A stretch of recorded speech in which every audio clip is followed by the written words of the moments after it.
Now, I understand that there has been some concern this morning about an arrest affected by Ballarat-based members yesterday involving a female offender, and so I just wanted to address some remarks to that situation. And I've had the benefit of being briefed in relation to the circumstances around that arrest by my colleague from Western Region, Assistant Commissioner Cindy Millen. And of course, I'd be the first to acknowledge the optics, for want of a better description, of arresting a pregnant female. It's never going to look good.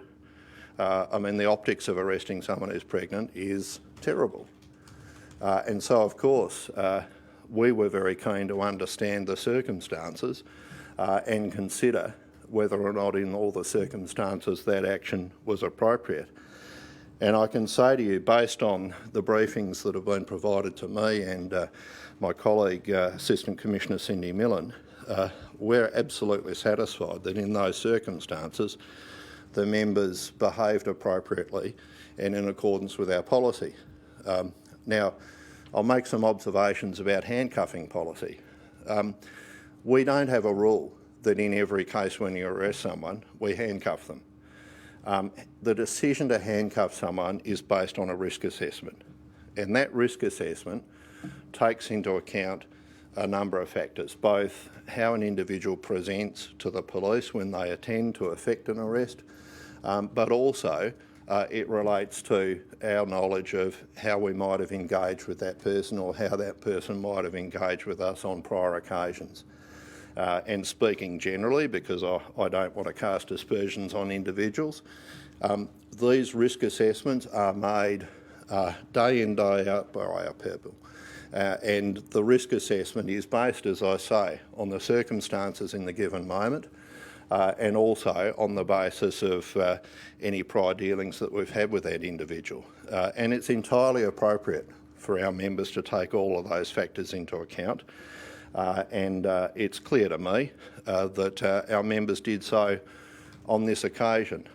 The other point is that once we handcuff someone, they're not handcuffed for all time.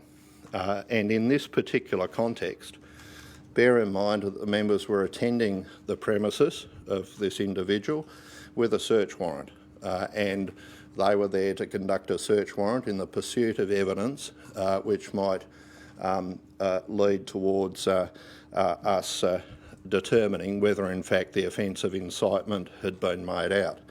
Now, this wasn't some casual encounter. This was our members attending a premises to execute a search warrant because we believed on reasonable grounds that the individual and the premises which was the subject of that search would provide to us evidence of involvement in that serious offence of inciting protest, and in this occasion it was a protest in Ballarat. Now, when you execute a search warrant, and this is the case for any members, of course, there is a heightened risk around that. And in the initial stages, when you enter a premises to execute a search warrant, you want to make sure that everyone at that place is accounted for. You want to make sure that people who are there and your members are safe. And so within that context, again, that's a number of risk factors which are taken into account as to whether or not someone might be handcuffed. And then, of course, once the premises is cleared and members are satisfied that risks might have been addressed and alleviated and can be managed, handcuffs are removed. And in this case, handcuffs were removed from that individual as soon as the premises was secure.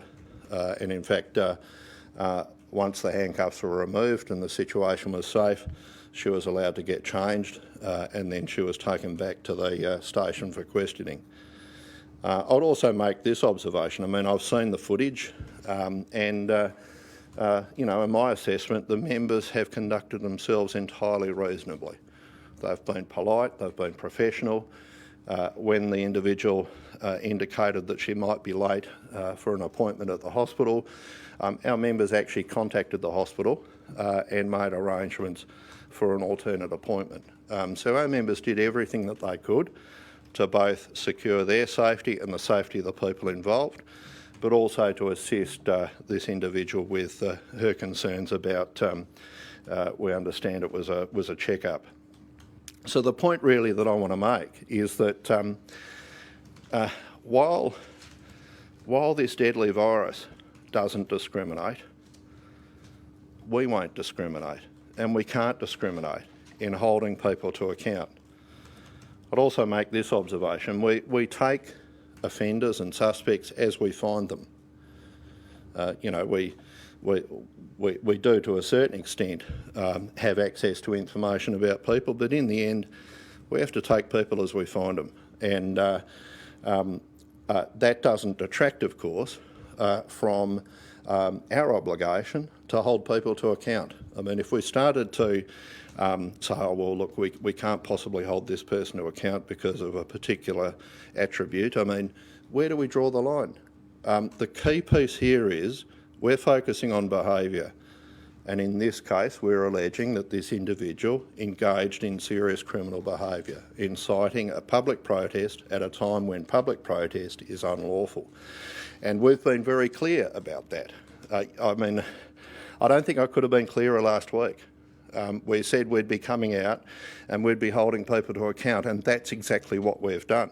I mean, you'd have to have been on Mars not to know that. So I have to say that if someone looked me in the eye and I was out dealing with an individual and they said, oh, I didn't know that I couldn't protest, I'd have to say, come on, don't take me for a fool.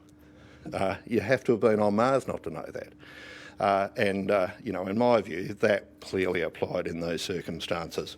I mean, I'm happy to answer more questions about it down the track, but I did just think I should make it very clear that we absolutely support our members in relation to that matter, and I'd say going forward, absolutely support my members in holding selfish people to account for committing such serious breaches of the Chief Health Officer directions.